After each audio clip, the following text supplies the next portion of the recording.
Hello everyone, my name is Rohit Raj. तो आज का हमारा टॉपिक है गैस लॉ। गैस लॉ वैसे था क्या? पिछले लेक्चर में हम लोगों ने बेसिक्स पढ़े थे स्टेट्स ऑफ मैटर के। मास, वॉल्यूम, टेम्परेचर, प्रेशर्स को हम लोगों ने डिफाइन किया था। उसका लिंक नीचे डिस्क्रिप्शन बॉक्स में दिया हुआ है। तो ये सब जो आपका मेजरेबल प्रॉपर्टीज हैं गैसेस का, ये गैस लॉ में इसके रिलेशंस बतलाते हैं। क्योंकि जो सम ऑफ दी जो प्रॉपर्टीज हैं जैसे प्रेशर हुए, वॉल्यूम, टेम्परेचर और मास, ये बहुत ही इंपॉर्टेंट हैं। बिकॉज इनके बीच का जो रिलेशनशिप्स है ना, वही एक तरह से स्टेट ऑफ गैस को डिस्क्राइब करता है। तो गैस लॉ में जो हमारा पहला गैस लॉ आया वो है साइंटिस्ट रॉबर्ट बॉयल्स ने लाया। जो क्या था? Boyle's law. बॉयल्स लॉ क्या था? ये हमें प्रेशर और वॉल्यूम में रिलेशनशिप बतलाता है। ठीक है, तो ये कैसे डिफाइन क्या होता है कि at constant temperature the pressure of given mass of gas is inversely proportional to its volume. मतलब कि जो कांस्टेंट टेम्परेचर पे आपका जो प्रेशर होगा वो क्या होगा? इनवर्सली प्रोपोर्शनल किसके होगा? वॉल्यूम के। तो अगर उसको मैथमेटिकली देखा जाए, समझा जाए, तो ऐसे प्रेशर क्या होगा? इनवर्सली प्रोपोर्शनल किसके? वॉल्यूम के। इट मीन्स जब भी हम लोग प्रेशर को बढ़ाएंगे तो वॉल्यूम क्या होगा? बढ़ेगा। जैसे कि अगर मान लीजिए अगर यही कोई कंटेनर है काइंड ऑफ, तो अगर हम लोग इसको प्रेशर बाहर से अगर बढ़ाएंगे तो अंदर का वॉल्यूम क्या होगा? कंप्रेस होगा, छोटा होगा। या फिर अगर प्रेशर को घटाएंगे तो क्या होगा? एक्सपेंशन होगा, वॉल्यूम बढ़ेगा। तो एक तरीके से समझे कि प्रेशर और वॉल्यूम में कैसे रिलेशनशिप हो रहा है कि प्रेशर बढ़ाने पे वॉल्यूम क्या करेगा?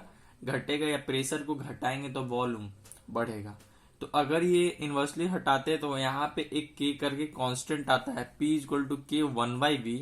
यहाँ पे के क्या है? के आपका कांस्टेंट है जो डिपेंड्स करता है temperature, mass and the nature of gas. के किस पे डिपेंड करता है?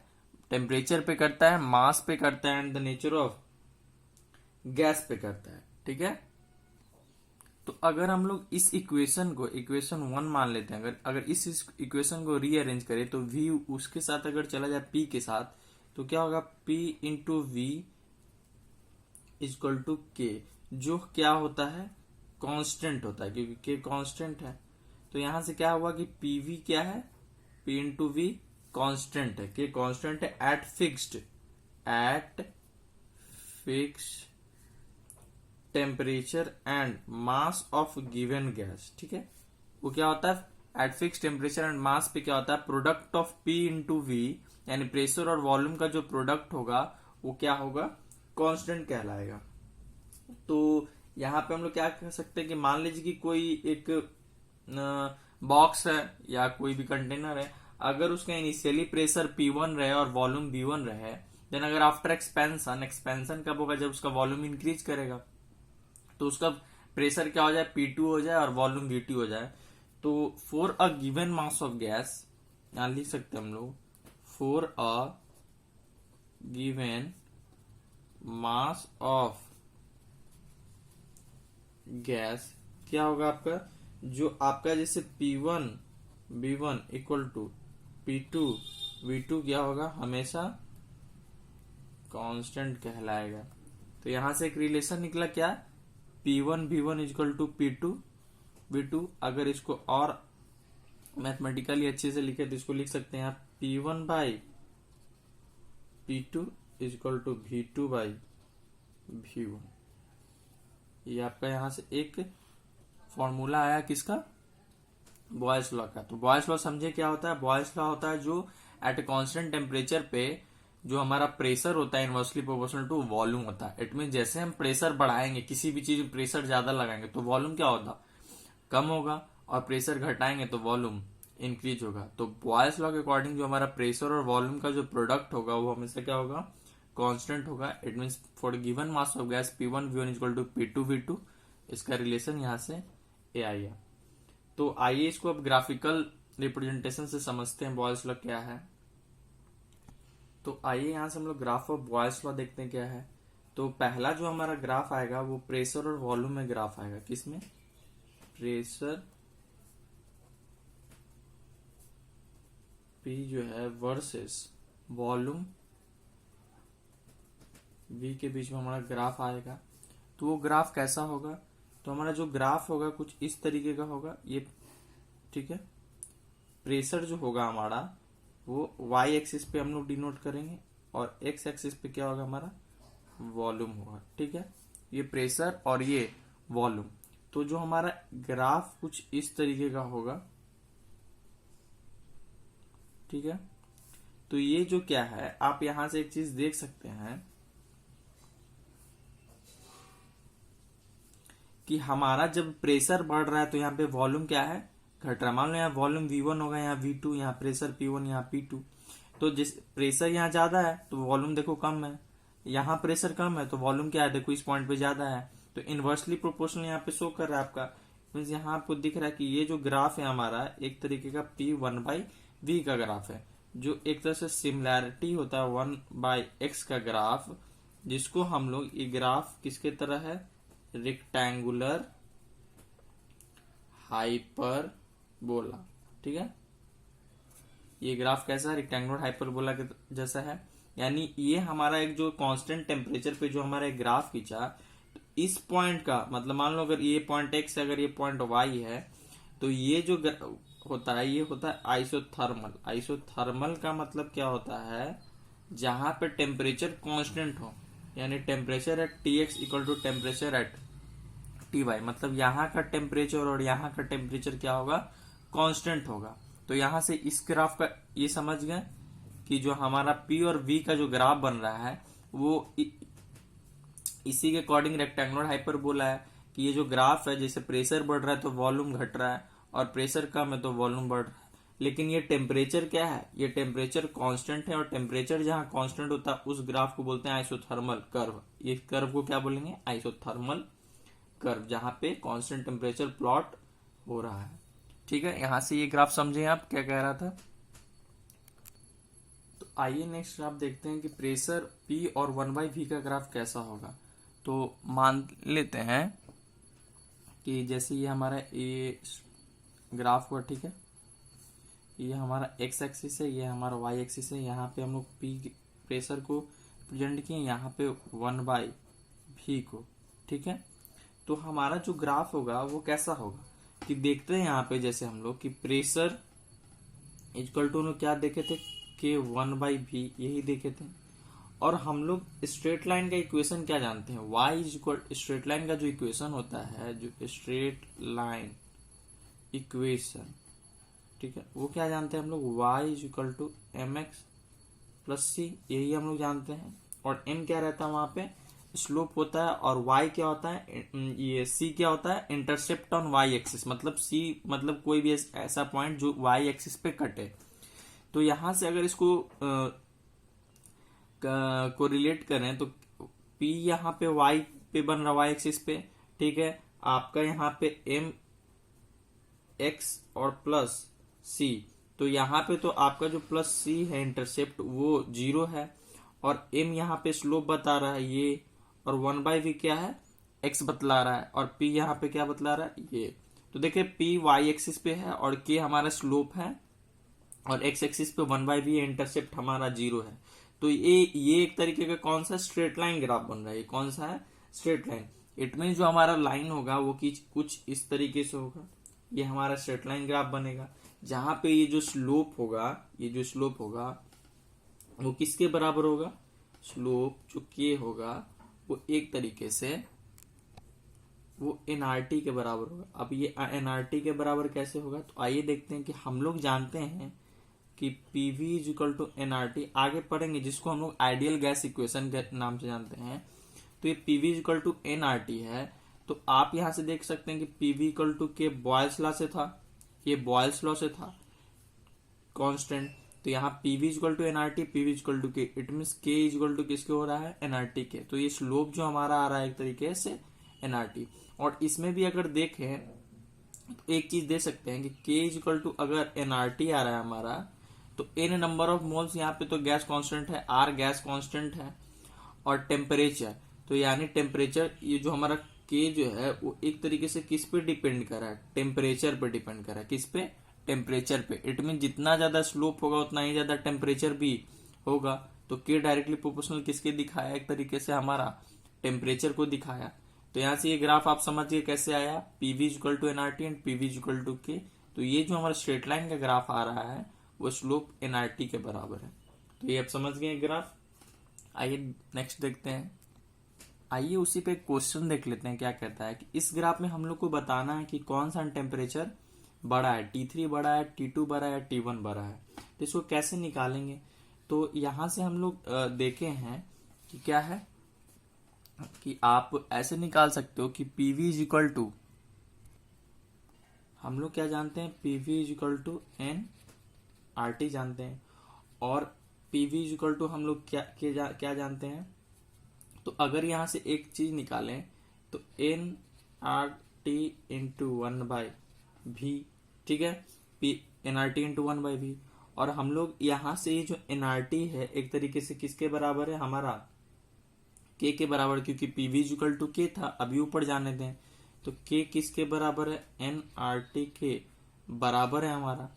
तो n यहाँ पे कांस्टेंट है, r भी कांस्टेंट है। तो एक तरीके से हम लोग जाने कि टेम्परेचर किसके डायरेक्टली प्रोपोर्शनल है, k के, ठीक है, यानी स्लोप डायरेक्टली प्रोपोर्शनल टेम्परेचर या टेम्परेचर डायरेक्टली प्रोपोर्शनल स्लोप।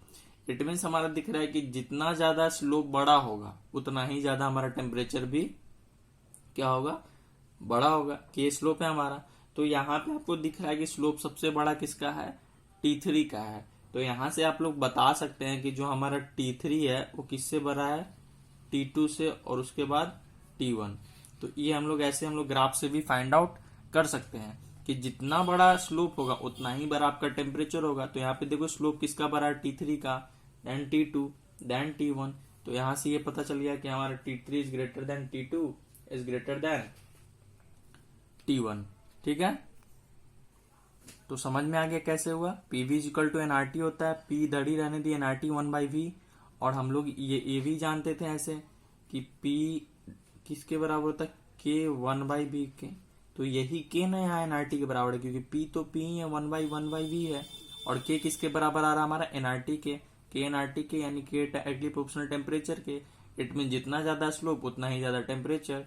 तो जितना ज्यादा ये स्लोप किसका ज्यादा है, T3 का। तो T3 greater than T2 greater than T1। Okay, आइए नेक्स्ट ग्राफ देखते हैं।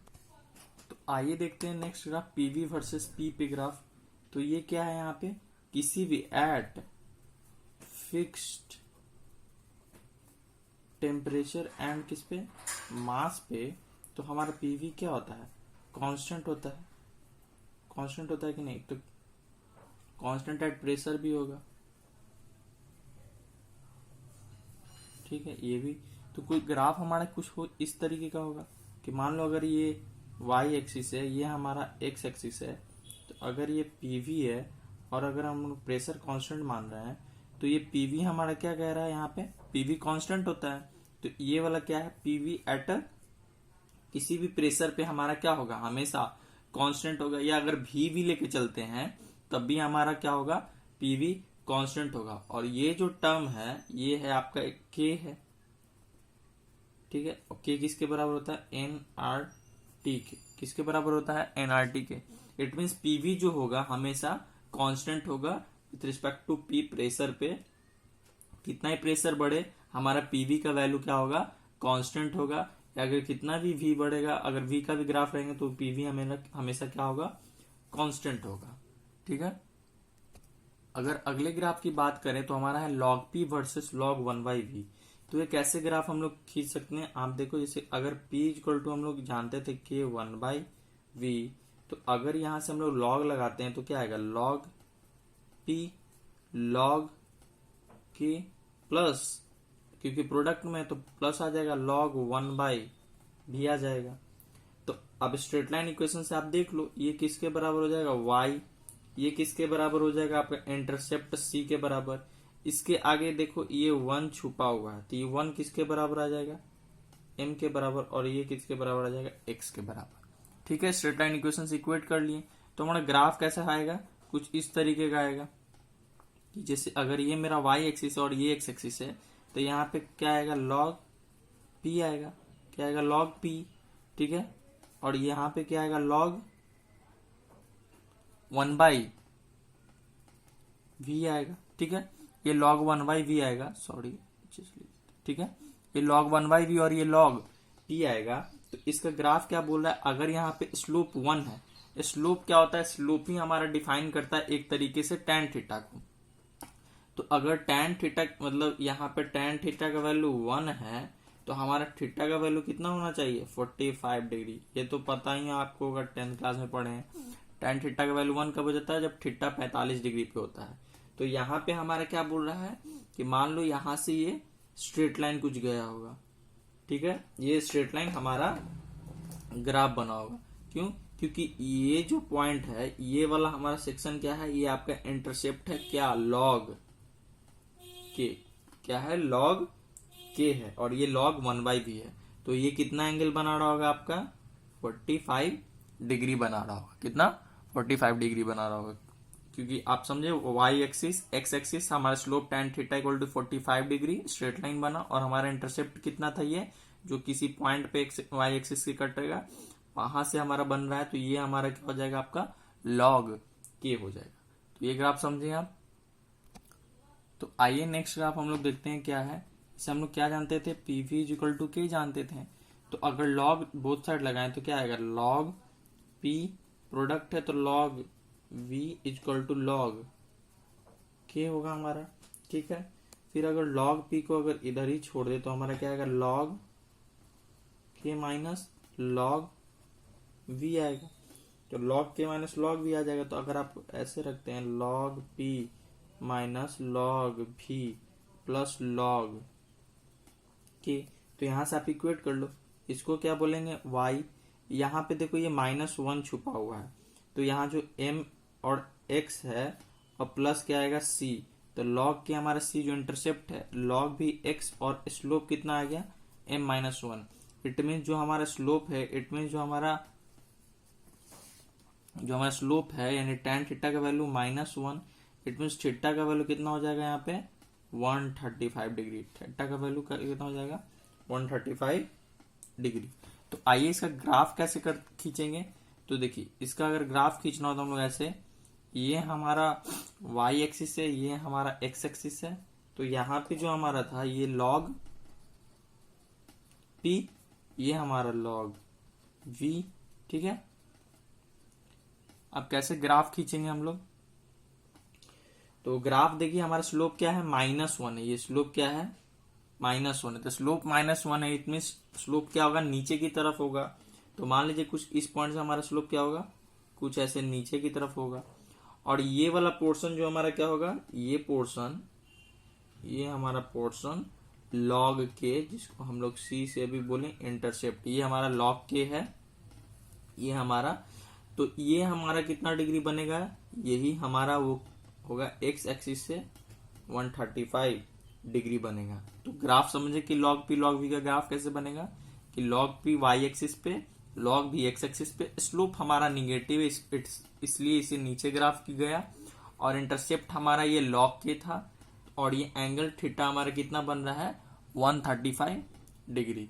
तो यहां से log p versus log v का ग्राफ समझ गया, ओके। तो आइए एक टर्म यहाँ पे और जानते हैं कि डेफिनेशन से हम लोग क्या जानते हैं कि डेंसिटी क्या होता है हमारा जो डेंसिटी क्या होता है, डेंसिटी होता है मास अपॉन वॉल्यूम, यही हम लोग पढ़ते हैं। यानी जो हमारा d होगा वो क्या होगा, m/v होगा, ठीक है। बट अगर हम लोग बॉयल्स लॉ से यहाँ पे क्या पढ़ते हैं, PV is equal to K, हमारा प्रेशर और वॉल्यूम का प्रोडक्ट क्या होता है, कांस्टेंट होता है। If we put the value of V in this equation, तो यहां से हमारा क्या निकलेगा, D डेंसिटी हो जाएगा, और मास अपॉन V को अगर लिखेंगे तो V क्या हो जाएगा, यहाँ से V हो जाएगा K/P आ जाएगा। तो V का वैल्यू अगर यहाँ पुट करें तो K/P, तो K यहाँ नीचे आ जाएगा और प्रोडक्ट में प्रेशर चला जाएगा। तो यहाँ तो मास तो हमारा कांस्टेंट है और K भी कांस्टेंट है। तो डेंसिटी क्या यहाँ पे बतला रहा है कि डेंसिटी जो है एक तरीके से, तो ये टोटल कांस्टेंट है, तो एक हम लोग डेंसिटी क्या होगा, न्यू कांस्टेंट यहाँ मान लेते K'(P). तो ये हमारा एक टर्म आया कि जो कह रहा है कि इट शो दैट कि एट क्या कांस्टेंट टेम्परेचर पे कांस्टेंट टेम्परेचर पे क्या होगा कि जो प्रेशर है इज डायरेक्टली प्रोपोर्शनल, प्रेशर क्या है, directly proportional to the density of a fixed mass of gas. समझे? यहां से हम लोग रिलेशन निकाल लिया, यहाँ पे वैल्यू पुट किए, तो ये पूरा कांस्टेंट है, तो डेंसिटी अब किसके डायरेक्टली प्रोपोर्शनल है, प्रेशर के। इट मीन्स आप समझ सकते हैं ना, कोई भी अगर डेंस है तो उसमें प्रेशर तो ज्यादा लगाना ही पड़ेगा हमको, जितना ज्यादा डेंसिटी उतना ही ज्यादा प्रेशर। तो ये एट कांस्टेंट टेम्परेचर पर डिफाइन हुआ कि प्रेशर क्या है, एक तरह से directly proportional to the density of fixed mass of gas. किसी फिक्स्ड मास ऑफ गैस में जो प्रेशर लगेगा वो डायरेक्टली प्रोपोर्शनल किसके होगा, डेंसिटी के होगा। ठीक है, तो आइए अब नेक्स्ट लॉ पढ़ते हैं, चार्ल्स लॉ। आइए यहाँ पे एक क्वेश्चन कर लेते हैं चार्ल्स लॉ पढ़ने से पहले। क्या बोल रहा है, a balloon is filled with hydrogen at room temperature, it will burst if pressure exceed 0.2 bar. If at 1 bar pressure the gas occupy 2.27 litre volume. कह रहा है कि एक बलून है जिसमें हाइड्रोजन गैस फिल की है एट रूम टेम्परेचर पे, अगर प्रेशर 0.2 बार से एक्सीड करेगा तो बलून क्या हो जाएगा, फट जाएगा। इफ एट 1 बार प्रेशर, एक बार प्रेशर पे जो हमारा गैस है हाइड्रोजन गैस, वो इतना लीटर वॉल्यूम ऑक्यूपाई करता है, तो what volume can balloon expand, तो बलून कितना उसका एक्सपेंडेशन वैल्यू, कितना वैल्यू उसका वॉल्यूम कितना एक्सपेंड कर सकता है। तो आइए इसको निकालते हैं कैसे, कि अकॉर्डिंग टू बॉयल्स लॉ हम लोग जानते हैं, बॉयल्स लॉ से क्या जानते हैं हम लोग, कि जो हमारा P1 V1 होता है वो किसके बराबर होता है, P2 V2 के बराबर होता है। तो यहाँ पे आपको पता है कि P1 कितना दिया हुआ है, आपको दिया हुआ है 1 बार, कि 1 बार पे आपका V1 कितना दिया हुआ है, 2.27 लीटर। 1 बार पे कितना दिया आपका, 2.27 लीटर।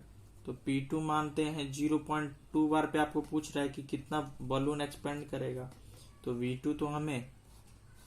V2 हमें नहीं पता है। ठीक है, तो यहाँ पे अगर वैल्यू पुट करते हैं हम लोग, तो V2 क्या होगा, V2 होगा यहाँ से आपका P1 into V1 upon P2, यही होगा आपका। P1 कितना है, 1 बार, इंटू V1 कितना है हमारा 2.27 लीटर, और ये कितना है आपका 0.2 बार। ठीक है, तो यहां से अगर इसको सॉल्व करते हैं हम लोग, तो V2 कितना आएगा हमारा, V2 आएगा ये ऊपर 10 अपॉन 100, 10 से 10 गया, ये 2 1, ये आ जाएगा आपका 11.35 लीटर। कितना, इतना लीटर के बराबर आएगा, यानी हमारा वॉल्यूम कितना आ गया, ये 11.35 लीटर। तो आप यहाँ देख भी सकते हैं कि हमारा जब प्रेशर ज्यादा था तो वॉल्यूम क्या होता, कम। यहाँ प्रेशर कम है तो वॉल्यूम क्या है, ज्यादा है। क्यों, क्योंकि जितना ही प्रेशर कम लगेगा उतना ही वॉल्यूम उसका ज्यादा एक्सपेंडेड वैल्यू, यानी इतने इसका वैल्यू इतना ही एक्सपेंड हो सकता है, इससे कम रहना चाहिए। इससे ज्यादा अगर वॉल्यूम बढ़ा तो हमारा बलून क्या हो जाएगा, बर्स्ट कर जाएगा, क्योंकि यहाँ प्रेशर ही बोल चुका है कि 0.2 बार से अगर एक्सीड करते हैं तो बर्स्ट कर जाएगा। उसी तरह वॉल्यूम भी हमारा इतना ही होना चाहिए, इससे कम होना चाहिए, तब ही वॉल्यूम जो बलून होगा हमारा बर्स्ट नहीं करेगा, नहीं तो अन्यथा बर्स्ट कर जाएगा। तो आइए यहाँ से चार्ल्स लॉ के बारे में जानते हैं क्या होता है, कि चार्ल्स लॉ ने भी बहुत सारे एक्सपेरिमेंट किए हैं ऑन गैसेस इंडिपेंडेंटली, कि वहां पे कैसे वो इम्प्रूव कर पाए। तो उनके इन्वेस्टिगेशन से पता चला कि for a fixed amount of gas at constant pressure, pressure क्या है आपका कांस्टेंट है, the volume of gas increases on increasing temperature. जैसे जैसे हम लोग टेम्परेचर बढ़ाएंगे तो हमारा वॉल्यूम ऑफ गैस भी क्या होगा, इंक्रीज करेगा। ऐसे भी आप normal day to day life में किसी भी चीज को, बलून को मतलब मान लो अगर गैस जाएगा तो उसमें अगर हम लोग टेम्परेचर को इंक्रीज करें तो वॉल्यूम क्या होगा, एक्सपैंड करते जाएगा। एंड डिक्रीजेज ऑन कूलिंग, जैसे ही हम लोग टेम्परेचर को कम करेंगे तो क्या होते चला जाएगा, ठंडा होते चला जाएगा। तो उन्होंने क्या ऑब्जर्व किया कि for each degree rise in temperature, एक एक डिग्री टेम्परेचर राइज करने पे जो volume of gas increase by 1/10 273.15 of original volume of A gas. मतलब हर एक टेम्परेचर, हर एक डिग्री टेम्परेचर को राइज करने पे जो वॉल्यूम ऑफ गैस इंक्रीज कैसे कर रहा है, अपने ओरिजिनल वॉल्यूम ऑफ गैसेस के इतने इतने मल्टीपल पे, हमें हर एक डिग्री पे इतना इतना आपका बढ़ रहा है at 0 degree Celsius. It means अगर देखा जाए तो अगर टेम्परेचर 0 डिग्री सेल्सियस ले रहे हैं तो वॉल्यूम वी नॉट मानते हैं, और टेम्परेचर अगर टी मान लेते हैं तो हमारा वॉल्यूम क्या हो गया, वी टी। तो यहां से देख सकते हैं कि जो हमारा वी टी होगा, जो फाइनल होगा, वो अपने ओरिजिनल से कितना बढ़ रहा है किसी टेम्परेचर टी पे, 1/273.15, इतने ही प्रोडक्ट मल्टीपल से वो आगे बढ़ रहा है अपने ओरिजिनल वॉल्यूम से। बढ़ रहा है कि नहीं? हमारा जो वी टी है वो क्या हो, किसी टेम्परेचर टी पे हमारे क्या हो रहा है, हर एक डिग्री राइजिंग टेम्परेचर पे हमारा इतने से मल्टीपल से हमारा बढ़ रहा है। तो यही हो रहा है, पहले ओरिजिनल था, अब टी पे क्या हो गया, टी बाई इतना इंटू वी नॉट। ठीक है, तो अगर इसको सॉल्व करें तो हमारा V T is equal to V naught 273.15 plus T upon 273.15। तो यहां से हमारा एट दिस स्टेज पे एक टेम्परेचर स्केल आया, एक न्यू स्केल आया, जहां पे क्या है आपका कि जो टेम्परेचर है वो 273.15 प्लस टी है, कितने टेम्परेचर टी पे आया, ये टेम्परेचर टी पे आया, और 0 डिग्री सेल्सियस पे हम लोग क्या गिवन किए, टी नॉट, यानी 0 डिग्री सेल्सियस पे हमारा कितना वैल्यू आया, 273.15। ये वैल्यू 0 डिग्री सेल्सियस पे हमारा आया, और ये टेम्परेचर टी पे, तो टेम्परेचर टी पे हमारा ये वैल्यू आया, T is equal to 273.15 plus T, और टी नॉट हमारा 0 डिग्री सेल्सियस पे हमारा वैल्यू कितना आया, 273.15। इसी न्यू टेम्परेचर स्केल को हम लोग क्या बोलते हैं, इसी को हम लोग बोलते हैं केल्विन टेम्परेचर स्केल। क्या बोलते हैं, केल्विन टेम्परेचर स्केल। क्या बोलेंगे, केल्विन टेम्परेचर स्केल बोल सकते हैं, या एब्सोल्यूट टेम्परेचर स्केल। तो समझा आप लोगों ने ये कैसे टर्म आया कि किसी भी फिक्स्ड कांस्टेंट टेम्परेचर पे जो वॉल्यूम क्या कर रहा है, इंक्रीज कर रहा है टेम्परेचर इंक्रीज करने पे, तो each degree rise in temperature पे जो हमारा गैस जो हो रहा है वॉल्यूम, गैस का वॉल्यूम वो इतने के मल्टीपल से अपने original gas volume of gas से बढ़ रहा है। तो टी पे 0 है तो वॉल्यूम वी नॉट माने, और जब टेम्परेचर टी आया होगा, जब कुछ बड़ा होगा तो हमारा वॉल्यूम वी टी हो गया। तो वही वॉल्यूम वी टी क्या हो रहा है, अपने ओरिजिनल वॉल्यूम से 1 बाई, यानी अब टेम्परेचर टी की बात करें तो टी बाई इतने के मल्टीपल से अपने ओरिजिनल वॉल्यूम से क्या कर रहा है, इंक्रीज कर रहा है। तो जब इसको सॉल्व किए तो हमारा ये कुछ आया, तो एट टी पे हमारा टेम्परेचर ये आया, और टी नॉट यानी 0 डिग्री सेल्सियस पे हमारा टेम्परेचर ये आया, और इसी टेम्परेचर को हम लोग बोलते हैं केल्विन टेम्परेचर स्केल और एब्सोल्यूट टेम्परेचर स्केल। तो यहां से हमें क्या पता चला कि वही 0 डिग्री सेल्सियस जो है, 0 डिग्री सेल्सियस है, वो किसके बराबर है, 0 डिग्री सेल्सियस स्केल 273.15 केल्विन, यही हमारा 0 डिग्री सेल्सियस किसके बराबर है, इसके बराबर है।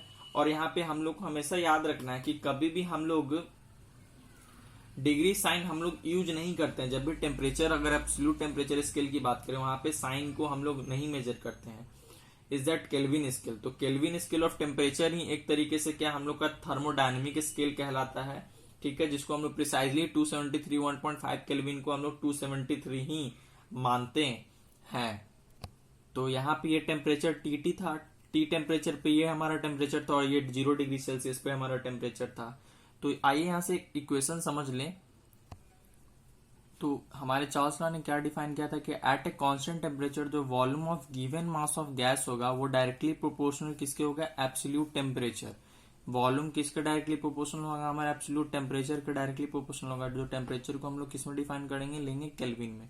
तो यहां से ये हमारा एक टर्म आया कि वॉल्यूम क्या है, ये डायरेक्टली प्रोपोर्शनल टू टेम्परेचर है। इट मीन जितना ज्यादा टेम्परेचर बढ़ेगा उतना ही ज्यादा वॉल्यूम भी बढ़ेगा। प्रोपोर्शनलिटी हटा के यहाँ पे के कांस्टेंट आया, जो यहाँ पे भी के कांस्टेंट जो है किस पे डिपेंड करेगा, आपका नेचर ऑफ द गैस पे डिपेंड करेगा, प्रेशर पे डिपेंड करेगा, and mass of the gas पे डिपेंड करेगा। तो यहां से हम लोग ये भी देख रहे हैं कि वी बाई टी हमारा क्या आ रहा है, के आ रहा है, जो कांस्टेंट है वी बाई टी क्या आ रहा है हमारा, ये कांस्टेंट है, और जो k का वैल्यू हम लोग यहाँ से निकाल भी सकते हैं। आपका देख रहे हैं PV is equal to nRT, हम लोग आइडियल गैस से जानते हैं। तो V क्या हो जाएगा यहाँ से nR बाई आपका P आ जाएगा, और ये T। तो यहाँ पे हमारा N भी कांस्टेंट, R भी कांस्टेंट और P भी कांस्टेंट, तो V डायरेक्टली प्रोपोर्शनल T यहाँ पे आपको यहाँ से भी पता चल गया। तो इसी टर्म को जो nR बाई P है, तो K इक्वल टू कितना हो जाएगा nR by P। K equal to क्या पता चला हमें, nR बाई P के बराबर है, जो कांस्टेंट है। सो हम लोग चार्ल्स लॉ से ये जाने कि V बाई T क्या है, हमारा कांस्टेंट है। तो यहाँ पे हम लोग for a given mass of gas के लिए देख सकते हैं क्या, for a given mass of gas क्या, कि V1 upon T1 equal to V2 upon T2। ये हमारा एक यहाँ से फॉर्मूला निकला चार्ल्स लॉ के लिए एट फिक्स्ड प्रेशर पे, ठीक है। तो V1 हमारा volume of gas at temperature T1 हो जाएगा, और V2 हमारा volume of gas at temperature T2 हो जाएगा। तो यहाँ से ये हम लोग फॉर्मूला पता की, ठीक है। आइए यहाँ पे कुछ इंपॉर्टेंट बात जानते हैं कि चार्ल्स लॉ ने क्या पाया कि एट अ गिवन प्रेशर जो हमारा graph of V versus T होगा, वो डिग्री सेल्सियस अगर टेम्परेचर लेते हैं तो क्या होगा, वो स्ट्रेट लाइन होगा। और जब जैसे ही हम लोग अगर एक्सटेंड करते हैं, अगर जीरो वॉल्यूम लेते हैं, तो अगर हम लोग वॉल्यूम अगर जीरो लेते हैं तो वो कहाँ पे कट करेगा, टेम्परेचर कहाँ एक्सिस आएगा, वो इतने डिग्री सेल्सियस पे जाके कट करेगा। इट मीन्स अगर हम लोग समझें इस बात को कि ऑब्जर्व किए कि अगर आप टेम्परेचर T का वैल्यू अगर ये पुट करते हैं -273.15 डिग्री सेल्सियस, तो हमारा वॉल्यूम क्या होगा, जीरो होगा। वॉल्यूम क्या होगा आपका, जीरो होगा। तो यहां से जब अगर वॉल्यूम जीरो होगा, इट मीन्स वहां पे गैस कोई एग्जिस्ट नहीं करता है। और इनफैक्ट होगा क्या कि जो भी आपका इस टेम्परेचर से पहुंचने से पहले, इट मीन्स इस -273.15 डिग्री सेल्सियस पहुंचने से पहले हमारा जो भी गैस क्या होगा, लिक्विफाई हो जाएगा। तो इसी एक तरह का ये हाइपोथेटिकल और इमेजिनरी टेम्परेचर है एट विच जो हमारा गैस है suppose to be occupy zero volume. मतलब यहाँ पे मतलब एक तरह का हाइपोथेटिकल टेम्परेचर है जहां पे हमारा गैस क्या हो जाता है, जीरो वॉल्यूम ऑक्यूपाई करता है। उसी को हम लोग एब्सोल्यूट जीरो बोलते हैं। तो अगर इसको अगर लिख दिया जाए तो इसको बोलेंगे इमेजिनरी, एरो देके कर देते हैं कि ये एक तरह का इमेजिनरी टेम्परेचर है। Imaginary temperature -2.735 degree Celsius is an imaginary temperature at which gases are supposed to be occupy zero volume। इसी को क्या बोलते हैं, इज कॉल्ड एब्सोल्यूट जीरो। क्या बोलते हैं, एब्सोल्यूट जीरो, ये बोलते हैं उसको एब्सोल्यूट। जिस टेम्परेचर पे हमारा, जिस टेम्परेचर नहीं, -273.15 डिग्री सेल्सियस पे हमारा वॉल्यूम क्या करता है, गैस कोई जीरो वॉल्यूम ऑक्यूपाई करता है, उसी को बोलते हैं हम लोग एब्सोल्यूट जीरो। तो जो भी हमारा गैस है, जो चार्ल्स लॉ भी करता है at very low pressure and high temperature, पहले लेक्चर में बता चुके हैं। तो हमारा जो ग्राफ आएगा वो कुछ इस तरीके का आएगा।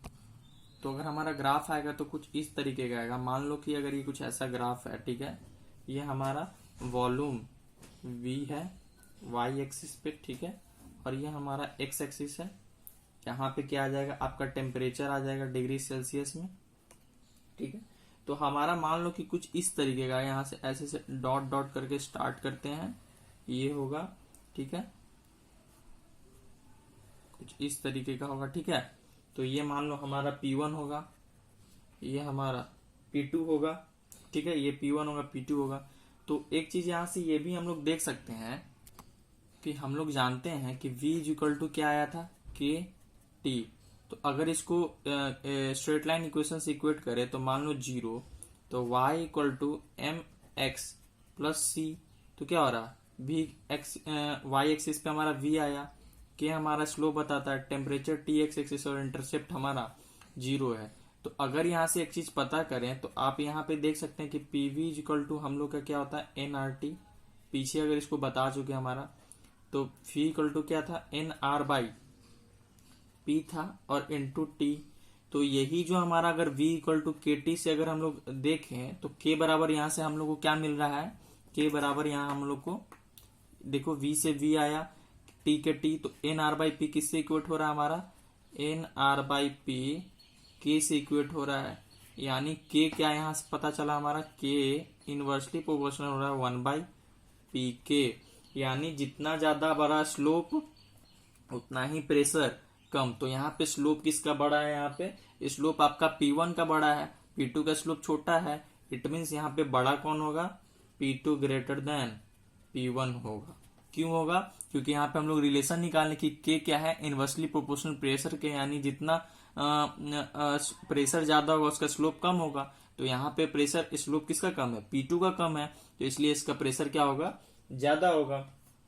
और ये टेम्परेचर यहाँ पे सॉरी सेल्सियस एक केल्विन में ले लो आप, ठीक है, ये समझ गए आप। और इस जहां पे आपका प्रेशर, ये ग्राफ एक तरीके का क्या है, एट ए कांस्टेंट प्रेशर का ग्राफ है। तो जहां पे प्रेशर कांस्टेंट रहता है उसको हम लोग बोलते हैं आइसोबार। क्या बोलते हैं, आइसोबार। जहां प्रेशर कांस्टेंट रहे उसको आइसोबारिक कर्व बोलते हैं। ये कौन सा कर्व है, आइसोबार। आइसोबार का मतलब होता है प्रेशर जहां पे कांस्टेंट हो। तो ये आप समझ गए। अगर मान ले कि अगर एक और यहाँ पे ऐसे कोई लाइन रहता P3, वो क्या होता है, P3 बड़ा हो जाता है, यहाँ पे P3 आगे कर देते कि P3 greater than P2 greater than P1, क्योंकि इसका स्लोप क्या है, इसका स्लोप सबसे छोटा है, तो छोटा है तो इसका प्रेशर क्या होगा, सबसे बड़ा, क्योंकि इनवर्सली प्रोपोर्शनल है। तो यहां से ये ग्राफ समझ गए आप, ओके। तो आइए यहाँ पे ग्राफ देखते हैं V by T versus T का ग्राफ। तो हम लोग जानते हैं कि V बाई टी हमारा V इक्वल टू के टी, और यहां से जानते हैं कि V बाई टी हमारा क्या होता है K, जो क्या होता है कांस्टेंट होता है। तो हमारा जो ग्राफ आएगा कुछ इस तरीके का आएगा कि हम लोग ये y एक्सिस है, ये x एक्सिस है, यहाँ V बाई टी लेते हैं और यहाँ t लेते हैं केल्विन में। तो हमारा जो V बाई टी क्या आएगा, हमेशा टेम्परेचर जैसे बढ़ रहा है तो हमारा ये V बाई टी क्या होगा, हमेशा कांस्टेंट रहेगा। और यही K हमारा किसके बराबर था, हम लोग पीछे देखे थे एन आर बाई पी के बराबर था। तो ये ग्राफ आया यहाँ से, ये आप ग्राफ समझे। तीसरा ग्राफ आता है हमारा log V versus log T का ग्राफ आता है। अब ये ग्राफ कैसे आता है, तो जानते हैं आप लोग कि V इक्वल टू क्या होता है हमारा, KT होता है। लॉग लगा दो, log V equal to log के मल्टीप्लाई है बीच में, तो लॉग प्लस आ जाएगा साइन, लॉग T, ये लॉगरिथमिक का रूल है। तो यहां से हम लोग देख सकते हैं कि अगर लॉग V यहाँ पे क्या कर दो आप, लॉग K है, ठीक है, लॉग T के आगे 1 है तो लॉग T, तो y इज इक्वल टू, ये आपका C होता है लॉग K, ये स्लोप 1 है और ये क्या है आपका x है, तो लॉग C ये हो गया, ये हो गया, ये हो गया और ये हो गया। तो देखो ग्राफ कैसा कुछ बनेगा, कुछ इस तरीके का ग्राफ बनेगा। ये हमारा y एक्सिस है, ये हमारा x एक्सिस है। तो क्या बोल रहा है कि y एक्सिस पे क्या है हमारा लॉग v है, x एक्सिस पे क्या है हमारा लॉग t है, ठीक है, यहां तक समझे। इंटरसेप्ट क्या बोल रहा है, लॉग k है। तो मान लो कोई पॉइंट एक इंटरसेप्ट यहां होगा, तो ये वाला पोर्शन क्या है आपका, ये आपका लॉग k है।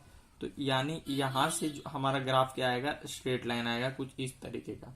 और यही हमारा अब यहाँ पे क्या है, स्लोप 1 के बराबर है, स्लोप 1 के बराबर है, यानी अगर tan थीटा 1 के बराबर है तो थीटा हमारा कितने के बराबर होगा, 45 डिग्री के बराबर होगा। तो यही हमारा कितना वैल्यू होगा, 45 डिग्री होगा।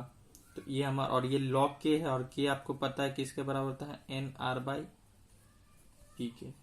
तो आप यहां से ग्राफ समझे क्या कह रहा है, समझ गए, ओके। कि आइए यहाँ पे एक नोट समझते हैं, कंबाइंड फॉर्मूला निकालते हैं बॉयल्स लॉ और चार्ल्स लॉ का। तो पहला हम लोग जानते हैं कि बॉयल्स लॉ क्या था, बॉयस लॉ था हमारा V इनवर्सली प्रोपोर्शनल 1/P था। V क्या था? इनवर्सली प्रोपोर्शनल 1/P या P इनवर्सली प्रोपोर्शनल 1/V था। ये क्या था? At fix T and M, ठीक है। उसी तरह दूसरा चार्ल्स लॉ क्या था हमारा? चार्ल्स लॉ हमारा क्या था? Volume directly proportional to T। Same क्या था? एट